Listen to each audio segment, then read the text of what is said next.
Chaque année, la Floride connaît sa saison cyclonique. Selon l'Organisation météorologique mondiale, le 1er juin sonne le tout début de la période des ouragans. Depuis les années 50, les agents du NOAA, le National Oceanic Atmospheric Administration, et de la NASA mettent tous les moyens techniques pour étudier cette période météorologique à haut risque. Basé à Key Biscayne dans le sud de la Floride, un instrument surprenant a vu le jour, le Sustain. À sa tête, le docteur Brian House. Le Sustain est avant tout un outil scientifique unique au monde, une sorte d'aquarium géant dans lequel circule de l'eau de mer. Nous pouvons, avec ce système, étudier de plus près la puissance des vents en créant des vents de plus de 250 km/h. Nous pouvons également comprendre l'impact du vent sur la surface de la mer et ainsi anticiper l'effet d'un cyclone quand il touche les côtes et les structures en Floride. Cet aquarium géant permet de mieux anticiper les dégâts que peut engendrer l'arrivée d'un cyclone sur les côtes floridiennes. Pour recréer les conditions d'un ouragan, nous utilisons des turbines géantes qui nous permettent de générer des vents violents. Le tout couplé avec des pompes qui recréent les courants marins ainsi que des générateurs de vagues artificielles. Généralement, l'énergie, la force d'un cyclone, c'est la combinaison entre la vitesse des vents et la puissance des vagues de l'océan. L'activité du Sustain permet la mise en place de nouvelles normes en matière de construction en zone côtière.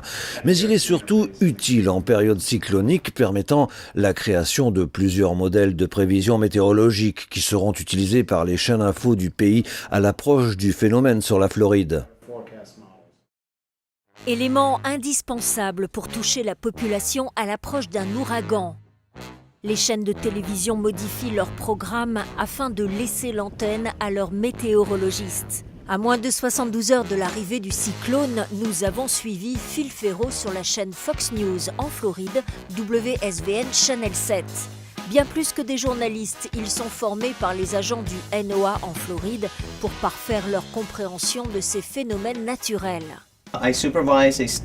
Mon job est avant tout de permettre à l'ensemble de nos téléspectateurs de connaître les prévisions météo dans les prochaines 24 heures. Pour y arriver, nous avons une petite équipe de 5 météorologistes sur place dans nos studios à Miami. Comme vous l'avez sans doute déjà vu en Floride, le temps varie extrêmement vite. Mais notre responsabilité est d'autant plus grande lors de la saison cyclonique. Car nous devons surveiller en permanence toute zone de naissance et d'accès des cyclones. Le golfe du Mexique, l'océan Atlantique et bien évidemment les mers chaudes de la Caraïbe et des Antilles françaises. Plus de 20 millions d'habitants en Floride, une très forte bande côtière, de nombreuses régions inondables. Comment gérer la catastrophe qui s'annonce? Quelles sont les premières mesures d'urgence pour avertir, protéger et évacuer les populations? De 48 heures à 72 heures avant l'arrivée des vents de catégorie 3 ou 4 sur nos côtes, nous procédons à l'évacuation de la population. Priorité est faite aux touristes qui occupent les hôtels, les plages. Les quays sont toujours les premières zones à être évacuées. Ensuite, les forces de l'ordre de Miami-Dade évacuent les plages et les zones inondables, à cause du danger. Vous pouvez imaginer facilement la quantité de travail que cela représente. Le plus important, c'est l'information transmise. Il faut qu'elle soit vraiment utile.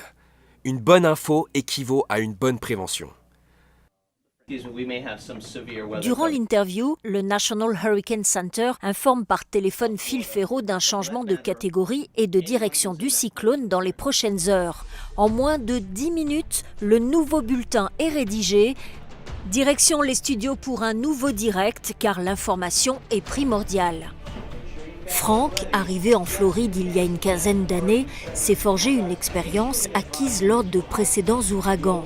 Se tenir informé, protéger sa famille, sa propriété et se préparer à toute éventualité. On regarde comme les chaînes info, aussi bien CNN que toutes les chaînes locales, hein, la 7, la 3, enfin toutes nos chaînes locales, ABC, NBC, ont un décrochement spécialement pour l'ouragan. Donc de temps en temps, une fois toutes les heures ou tous les 2 heures, on va regarder 2-3 minutes, voir ce qu'ils disent et voir un petit peu un update, s'il y a un changement de direction ou s'il vient vraiment sur nous, et de manière à ce qu'on prenne les précautions nécessaires. Voilà.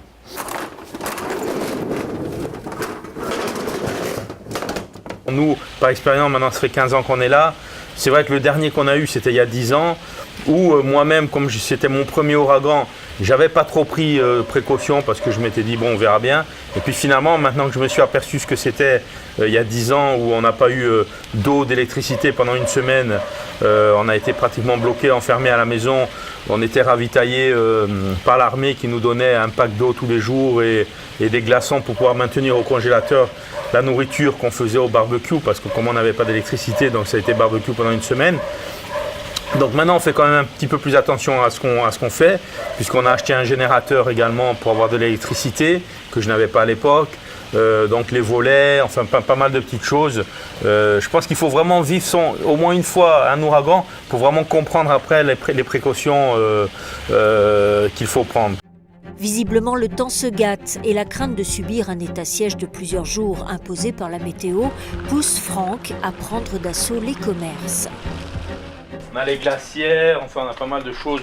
Parce que ce qu'on fait, c'est qu'on met beaucoup de nourriture dans les... Si en cas de coupure d'électricité, on met de la nourriture dans les glacières et qu'on bourre de glace pour que ça tienne le plus longtemps possible.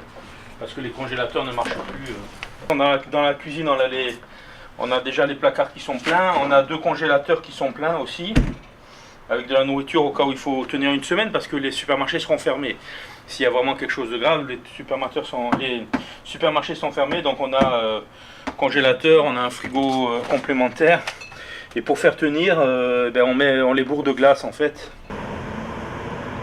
Pour prévenir des coupures d'électricité, FPL, Florida Power and Light, envoie leur dernier camion pour élaguer les arbres situés dans les zones sensibles.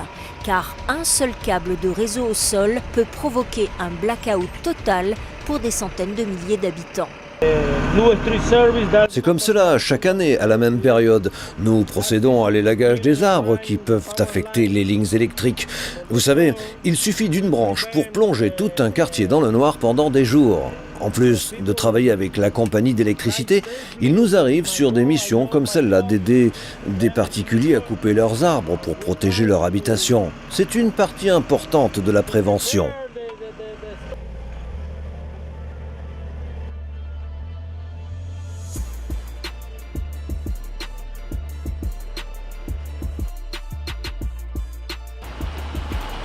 C'est une course contre le temps qui s'installe. Entre averses et petites embellies, à H-10, les magasins de bricolage sont pris d'assaut par les retardataires, car nombreux sont ceux qui attendent les dernières infos, les dernières heures pour acheter les planches de contreplaqué, rideaux en aluminium, vis et boulons pour protéger les ouvertures de leur maison. Vous savez, en Floride, nous sommes habitués à cette météo. Pour ma part, j'ai connu Katrina et Wilma. Alors non, je ne panique pas. Même si nous sommes à quelques heures de l'impact, vous pensez que ce n'est pas prudent? Mais ma maison sera belle et bien protégée pour ce soir. Je vous assure, nous sommes prêts à l'accueillir.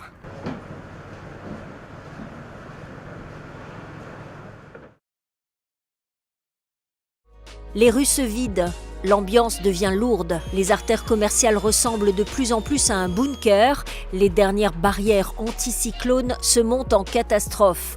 11 ans après Wilma et Katrina, les réflexes sont encore là, le souvenir vivace. L'angoisse devient palpable au fur et à mesure que s'écoulent les heures, car personne ne souhaite revivre les événements d'août et d'octobre 2005. Are you okay there? Papy, tout va bien? Y a du vent? Nous avons pu couper l'arbre hier. Nous attendons le ramassage pour des raisons de sécurité évidentes.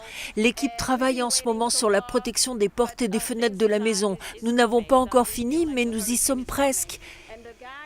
Il y a 11 ans, Wilma a causé beaucoup de dégâts ici. En plus, durant plus de 2 semaines, nous étions privés d'électricité. Nous devons faire très attention. Nous sentons maintenant l'arrivée du cyclone. À nous d'être en sécurité quand il sera là. Oui, il faut vraiment être en sécurité. Être fin prêt avant l'arrivée des premières grosses pluies et des premiers vents. Quand tous cherchent à se mettre à l'abri, un homme brave les éléments. Être au cœur du cyclone, bien plus qu'un métier, une passion. Mike est chasseur de hurricanes. Les vents se renforcent rapidement. Il va falloir faire vite, être bien placé, pour pouvoir recueillir le maximum de données vitesse et direction des vents à l'aide des instruments de mesure et du pôle fixé sur le toit du SUV. Avec un peu de chance, nous aurons des vents allant au-delà des 150 km/h, s'ils se décident finalement de toucher terre. Chasseur de cyclones, c'est un métier particulier, c'est vrai. Oui, nous prenons des risques. Des risques mesurés, d'autant plus que nos véhicules sont conçus pour ce genre de mission. Grâce à nos compétences, nous nous introduisons dans l'œil du cyclone. C'est un combat entre l'homme et la nature.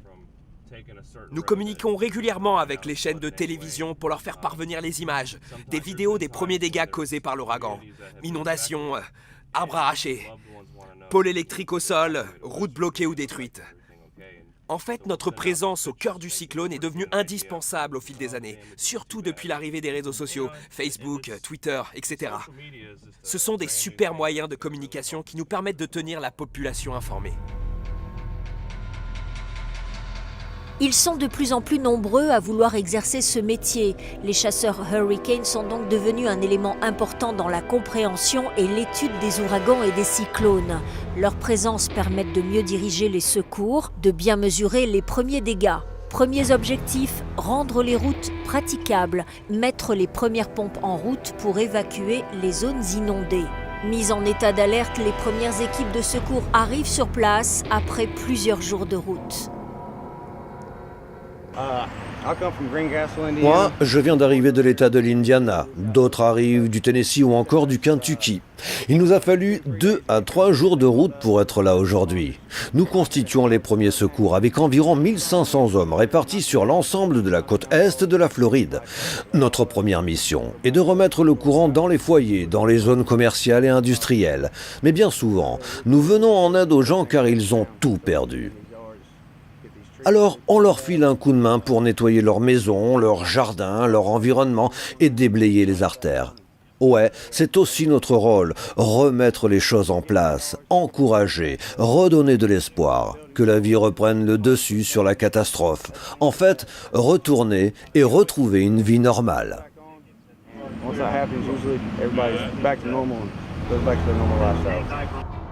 En 2016, l'ouragan Matthew, l'un des plus forts phénomènes météorologiques de cette dernière décennie, a fait 49 morts, plongé plus de 600 000 foyers dans un blackout total et causé pas moins de 7 milliards de dollars de dégâts sur l'ensemble de la côte est des États du Sud. Tout doit revenir à la normale le plus vite possible, effacer les stigmates du passage du monstre, car, comme le dit l'adage, « The show must go on ».